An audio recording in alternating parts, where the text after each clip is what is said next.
en termes de prospective, de gestion des effectifs et de la masse salariale sur lesquels on a un œil important à donner pour permettre de pouvoir prendre les dispositions pour recruter les sortis, ceux qui vont aller à la retraite, pour les remplacer, pour prendre des dispositions sur les différents projets qui sont intervenus au niveau des différentes structures. Okay.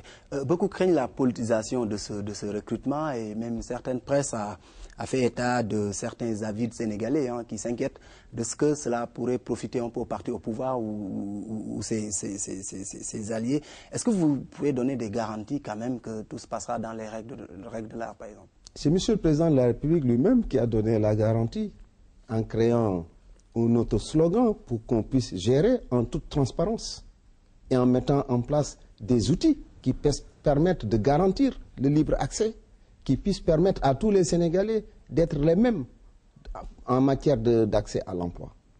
Je pense que quand M. le Président de la République décide que tout va maintenant changer, que les problèmes de gouvernance sont pris en charge, qu'il faut aller vers la transparence, à mon avis, c'est cela qui constitue la boussole pour tous les membres du gouvernement. Et le gouvernement de mission est mobilisé autour de cet objectif. Okay. Vous avez suivi, Monsieur le Premier ministre, la transparence dans les conditions de recrutement, dans les conditions de gestion. Ce sont des choses qui existent. Il est clair maintenant que nous sommes dans une société... Oui, parce que vous avez été accusé de népotisme à ce niveau-là aussi. Népotisme à quel niveau? Au fait, par exemple, vous avez recruté la jumelle de votre épouse. Je ne l'ai pas recrutée. Vous savez qu'un ministre dans tous les pays du monde qui arrive a besoin de s'appuyer sur des personnes ressources. Il le fait dans son cabinet.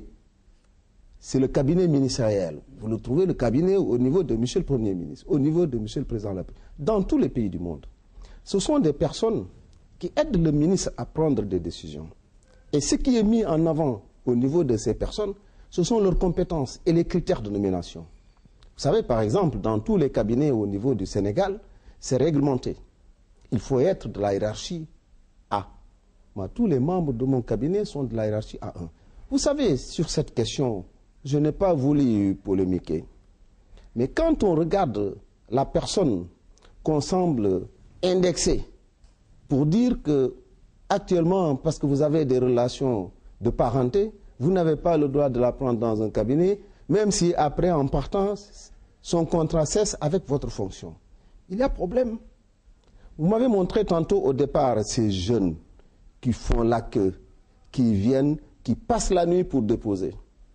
Vous savez, aujourd'hui, grâce à des suggestions qui sont venues et des propositions mises en œuvre par cette personne qu'on indique, qui a occupé d'importantes fonctions dans l'administration, parce qu'elle est ingénieure, informaticienne et statisticienne. Elle a une expérience en tant que consultant international qui a accompagné beaucoup de ministères, y compris des ministères de souveraineté, pour développer des initiatives. Aujourd'hui, on dispose d'un portail et très bientôt les jeunes n'auront plus à faire tous ces longs kilomètres pour déposer. Ils vont faire une inscription en ligne et je pense que ça ouvre d'autres perspectives. De même que pour les usagers, on n'aura plus besoin de venir à la fonction publique pour regarder est-ce que son acte est sorti, est-ce qu'on l'a payé, est-ce que ça a été signé. Tout cela va se faire dans le cadre d'un portail. Et c'est parce que nous avons des conseillers compétents que nous pouvons y arriver.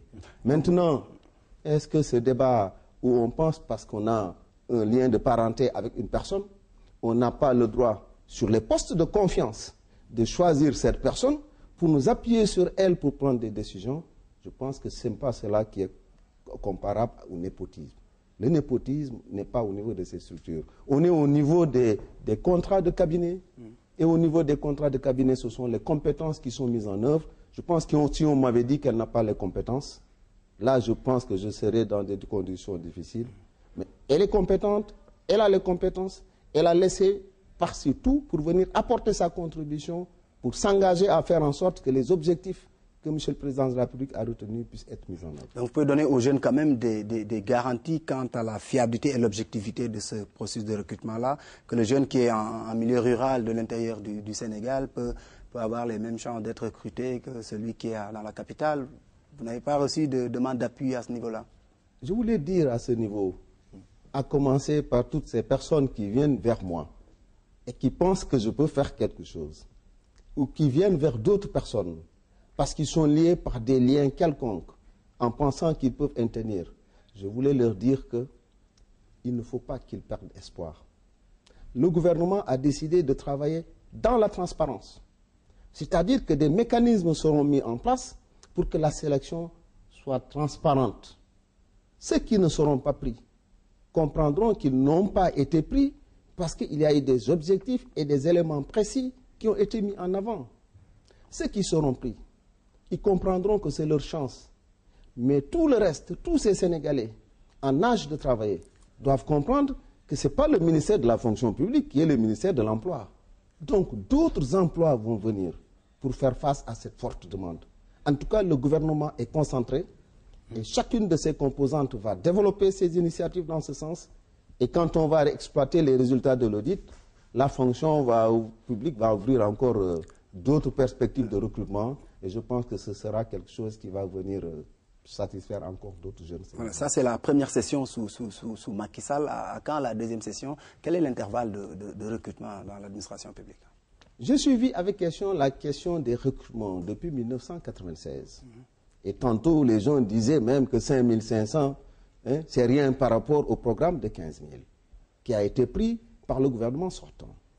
Le programme de 15 000 emplois qui a été pris par le gouvernement sortant en 2003 a couvert non seulement 2003, 2004, 2005, 5 000 pour chaque année, mais 2006, 2007, 2008, il n'y a eu aucune autorisation de recrutement. Vous savez, nous avons regardé les statistiques dans ce travail. Pour de 2000 à 2012, en moyenne, c'est 2300 recrutements par année.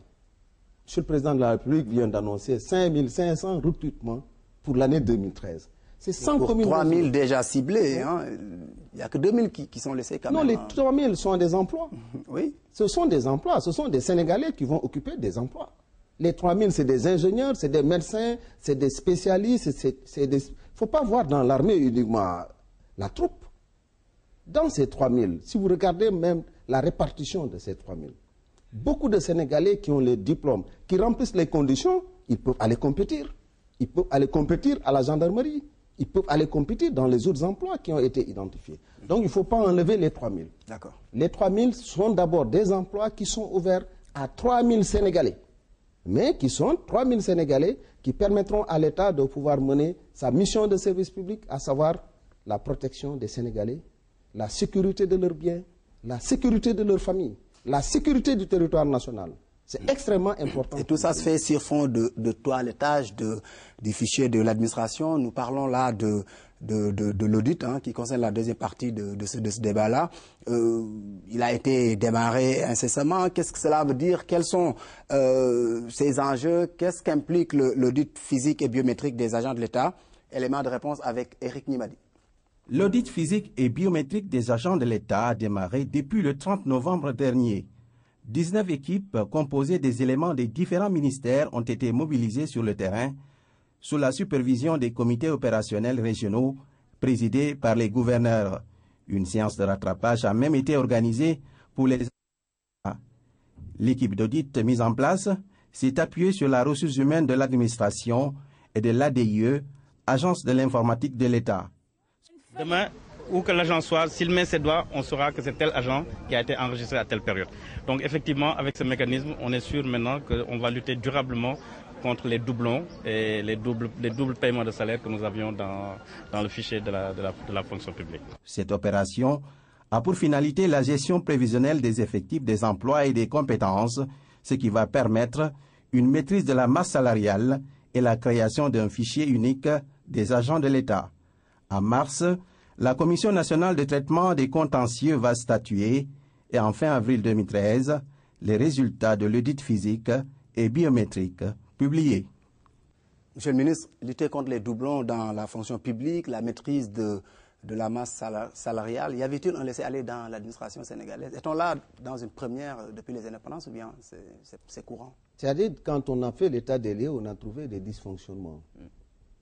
La fonction publique qui recrute avait un nombre d'agents, considéré être un nombre d'agents de l'État. Qui s'élevait à combien? Qui s'élevait à peu près à 119 000, 120 000.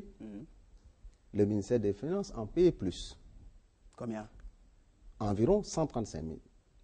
Et il y avait un mouvement qui se faisait, qui faisait qu'on n'avait pas les mêmes statistiques. Et quand on regardait même de plus près dans les ministères, on n'avait pas les mêmes résultats ni les mêmes chiffres. C'est pourquoi le gouvernement a décidé, et M. le Président de la République a dit, il faut vous compter. Notre administration compte combien? Parce que c'était important de se compter.